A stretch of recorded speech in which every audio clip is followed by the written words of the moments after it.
Morning guys, I just wanted to go a little bit more in depth on this whole shaft thing, alright? This little thing is the shaft, was part of the shaft fitting Bible. We've got all these lots of pages with all these coloured bits and bobs on it, alright? And basically, here we go, there's a little page here. Yep, shaft usage for driver. And you'll see, if you look down here, you'll start to see some people's names that I think you'll recognise. Okay, and basically as you come across, it then tells you what shaft they used, and then it tells you the length, and it also tells you by a colour code and a code, a letter code, what type of shaft that is. Alright, so here, let's have a little look.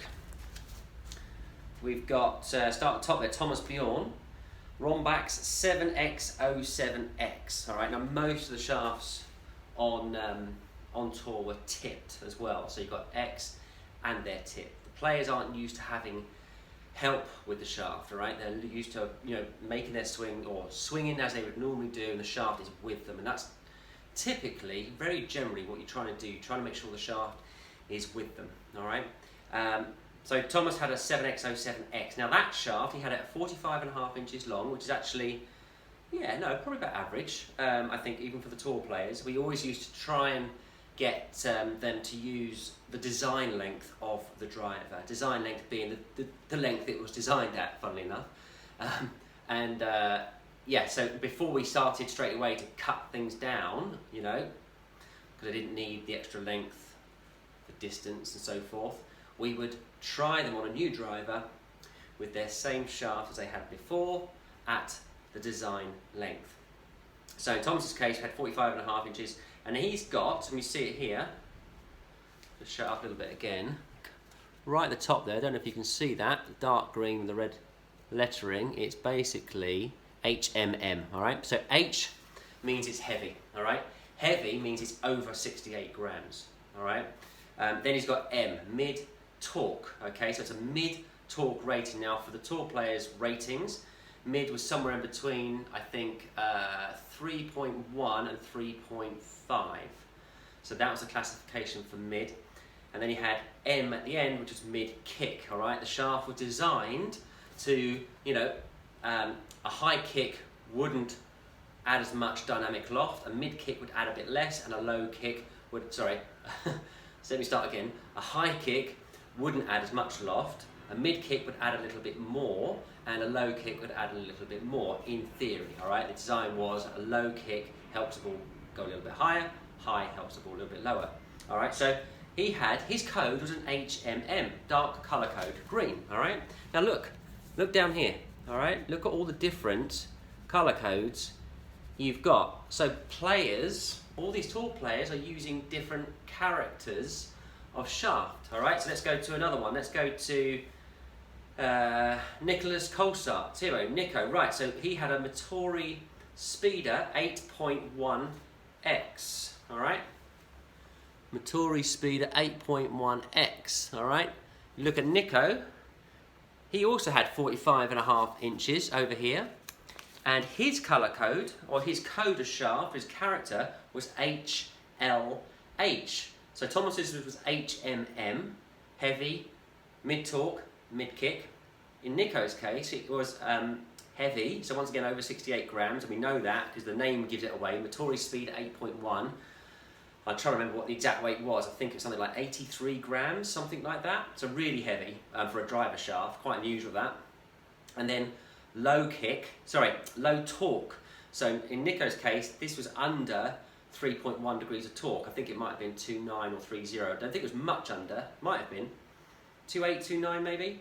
And then H for high kick in order to, just a very stable tip, not active, helping the ball in theory keep low, but in Nico's case, he loaded the shaft so heavily, he didn't want any action in that at all. So he limited torque, no real twist, no real kick at the tip end, and heavy, because Nico was probably, in Nico's case, I don't think I ever saw someone who had the ability to, on one drive, catch it 7 degrees on the upswing, and on the next drive catch it 7 degrees on the downswing. I mean, seriously, he had the widest range of delivery of club that I ever saw. Most players are trying to be consistent in their delivery.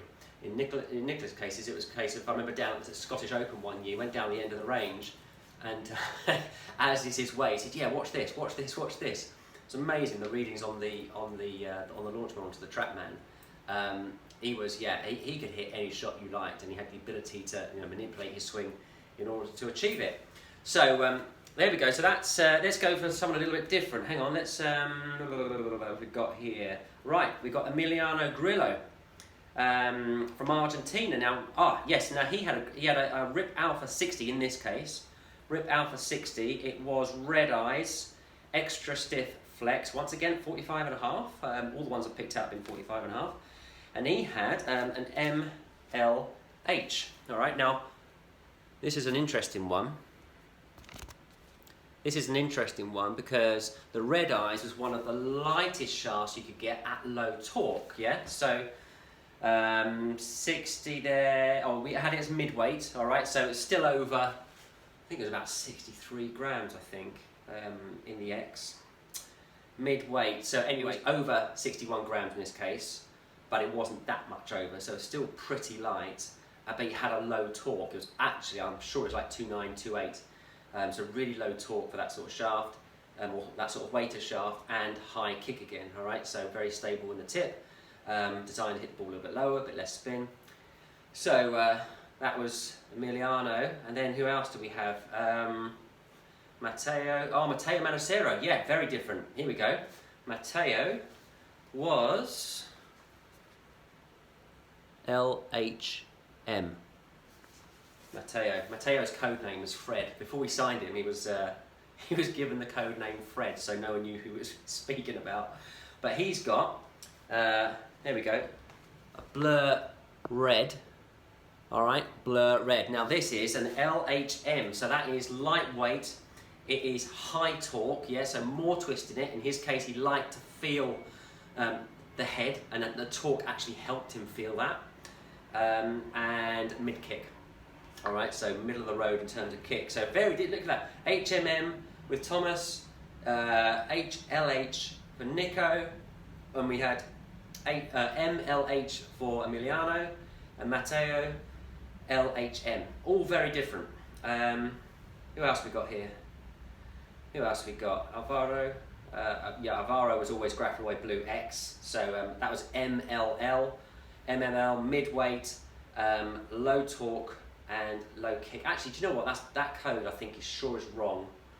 I'm sure we looked at that, and actually I think I wrote that one down wrong. That's not the right code. But anyway, always Graphite White Blue X. We tried to get him into the white, the new one, the white colour rather than the blue colour, because that was they were phasing out the blue. Couldn't do it.